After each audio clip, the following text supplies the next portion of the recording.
আজি আমাৰ অসমৰ বাবে এটা অতি গুৰুত্বপূৰ্ণ দিন। ভাৰতৰ কনষ্ট্ৰাকশ্যন জায়েণ্ট বা ভাৰতৰ কনষ্ট্ৰাকশ্যন এক্টিভিটি হাতত লোৱা এক বৃহৎ প্ৰতিষ্ঠান হৈছে লাৰ্ছন এণ্ড টাৰ্বো, যাক আমি চমুকৈ L&T বুলি কওঁ। L&T আৰু অসম চৰকাৰে এখন মেমৰেণ্ডাম অফ আণ্ডাৰষ্টেণ্ডিং কৰিছিলে যে ভাৰতবৰ্ষৰ কনষ্ট্ৰাকশ্যন ইণ্ডাষ্ট্ৰীৰ কাৰণে যিবিলাক মেন পাৱাৰৰ প্ৰয়োজন হয় তাক যাতে আমি অসমত প্ৰস্তুত কৰিব পাৰোঁ আৰু অসমৰ পৰাই আমি কনষ্ট্ৰাকশ্যন ইণ্ডাষ্ট্ৰীৰ লগত জড়িত মানৱ সম্পদৰ এটা ডাঙৰ ভাণ্ডাৰ আমি নিৰ্মাণ কৰিব পাৰোঁ। L&Tৰ লগত আমি সিদ্ধান্ত লৈছিলোঁ যে ৰাজ্যৰ 3খন ITI আমি L&Tক দিম, তেওঁলোকে তাক আপগ্ৰেড কৰিব, নতুন নতুন ইকুইপমেণ্ট আনিব আৰু তাৰ পৰা খুব সুন্দৰকৈ যাতে নিৰ্মাণ সম্পৰ্কীয় মানৱ সম্পদ নিৰ্মাণ হয়, তাৰ বাবে L&Tয়ে এই ITI-সমূহ সুন্দৰভাৱে পৰিচালনা কৰিব। ৰাজ্যত আমি গোসাইগাঁও, নলবাৰী আৰু গোগামুখ এই 3খন ITI L&Tৰ সৈতে চলাবলৈ আমি বুজাবুজিৰ চুক্তি স্বাক্ষৰ কৰিছোঁ।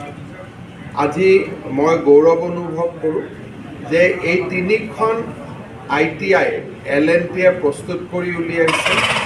বল্লমগুৰিৰ ITI-খন আজি আমি আনুষ্ঠানিকভাৱে উদ্বোধন কৰিলোঁ আৰু অনাগত এটা মাহৰ ভিতৰত বাকী 2খন ITIও আমি উদ্বোধন কৰিম।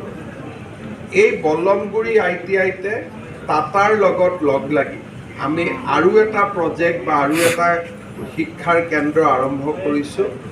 সেইটো হ'ল আধুনিক উদ্যোগৰ সৈতে জড়িত ইণ্ডাষ্ট্ৰীসমূহত কেনেকৈ আমি মানৱ সম্পদ দিব পাৰোঁ।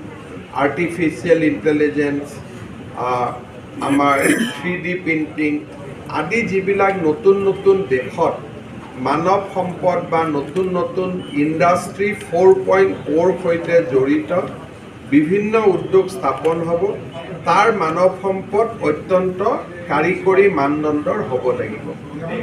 টাটাৰ লগত আমি প্ৰায় 3,000 কোটি টকাৰ ব্যয়েৰে আৰু এটা প্ৰকল্প কৰি আছোঁ, যি তাৰ এটা অনুষ্ঠিতৰ নাম দিয়ে দিব, হয় নহয়? আপুনি পৰামৰ্শটো দিব।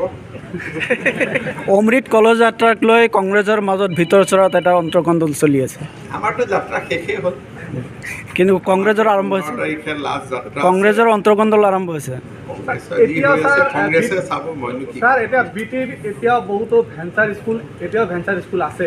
ভেঞ্চাৰ স্কুল গোটেই অসমতে আছে আৰু থাকিবই ভেঞ্চাৰ স্কুল। BTৰ যি চুক্তিমতে তেওঁলোকৰ এটা প্ৰাধিকৰণ কথা আছিল, সেই বিষয়ে আপুনি কিবা পদক্ষেপ ল'ব? এই বিষয়ে আন্দোলনকাৰীসকলে সুধি থাকিব আৰু তেওঁলোকৰ লগত পাতি আছে নহয়, যোনে চুক্তি স্বাক্ষৰ কৰিছে। আপোনালোকৰ পৰা কি পদক্ষেপ লৈছে? যিবিলাকে চুক্তি স্বাক্ষৰ কৰিছে তেওঁলোকৰ লগত এইটো পাতিয়ে থাকক। আমি চুক্তি স্বাক্ষৰ নকৰা মানুহবিলাকে ইয়াৰ খবৰ লৈ কি লাভ আছে, হয় নহয়? যোনে চুক্তি স্বাক্ষৰ কৰিছে, আপচু, NDAB, তেওঁলোকৰ লগত এইটো বিষয় মই পাতি থাকোঁ।